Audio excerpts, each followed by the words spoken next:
Jamais sans la grâce, une dévotion matinale qui vous connecte à la pensée de Dieu et vous donne la provision du ciel au quotidien.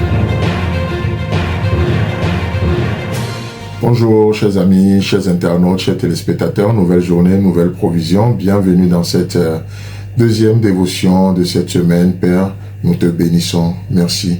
Alors que nous tendons progressivement vers la fin de cette année, nous demandons le règne de ton esprit dans nos cœurs, dans nos pensées.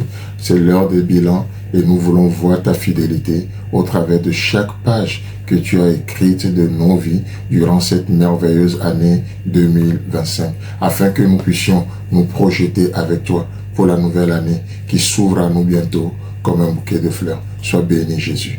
Amen.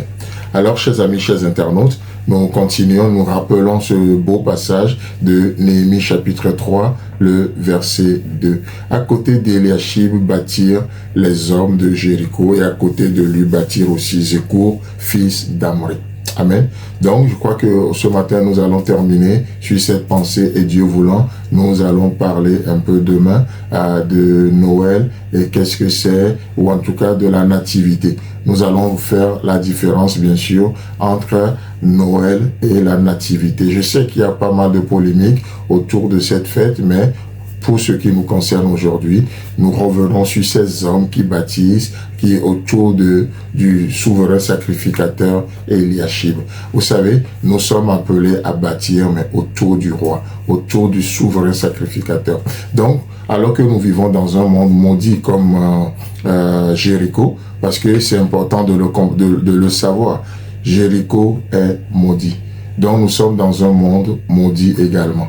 Mais Christ est venu dans ce monde, il nous a rachetés, il a donné sa vie pour nous et il a rebâti nos vies en faisant cela. Il a pris sur lui nos péchés, nos infirmités et il est mort. Et Dieu a approuvé ce sacrifice en le ressuscitant des morts. C'est pour ça qu'aujourd'hui, nous qui le suivons, nous qui marchons avec lui, la Bible dit que nous vivrons même morts.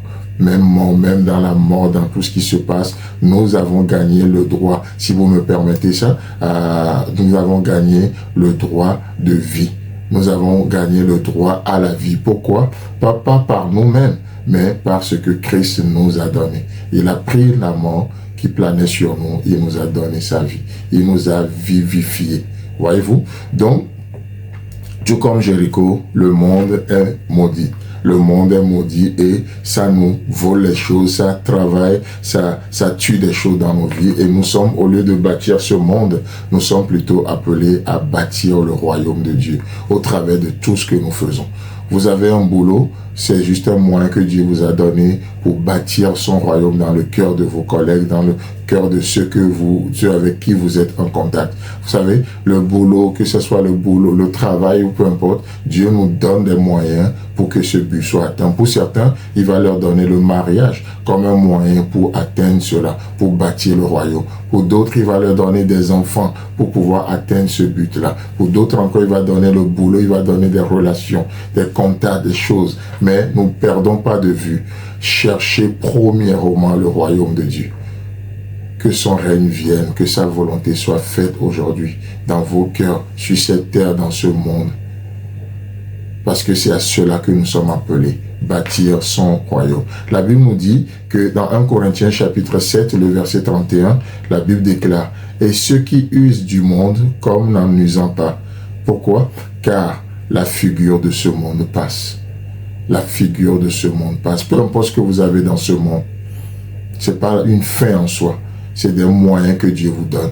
Donc ne faites pas du don une fin en soi. Les dons sont des moyens pour adorer le donateur, pour révéler le donateur. Donc la figure de ce monde passe. Dans 1 Jean chapitre 2, le verset 17, il est écrit « Et le monde passe, sa convoitise aussi. » Tout passe, tout finit par lâcher un jour. Et le monde passe et sa convoitise aussi. Mais celui qui fait la volonté de Dieu demeure éternellement. Celui qui fait la volonté de Dieu demeure éternellement. Vous savez, la chair non seulement a été maudite, mais elle est crucifiée également. N'essayons pas de ressusciter ce que Dieu essaie de tuer.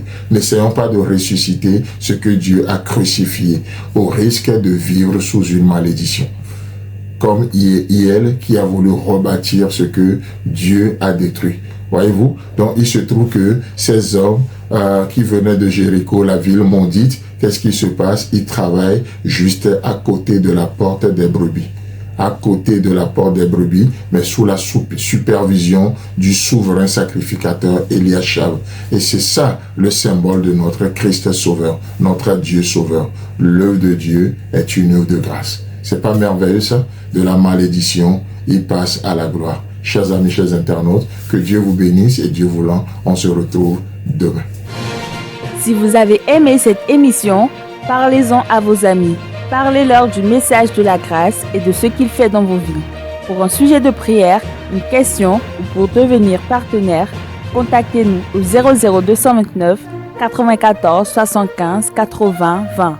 Que Dieu vous bénisse et à la prochaine. En attendant, pensez avec Dieu.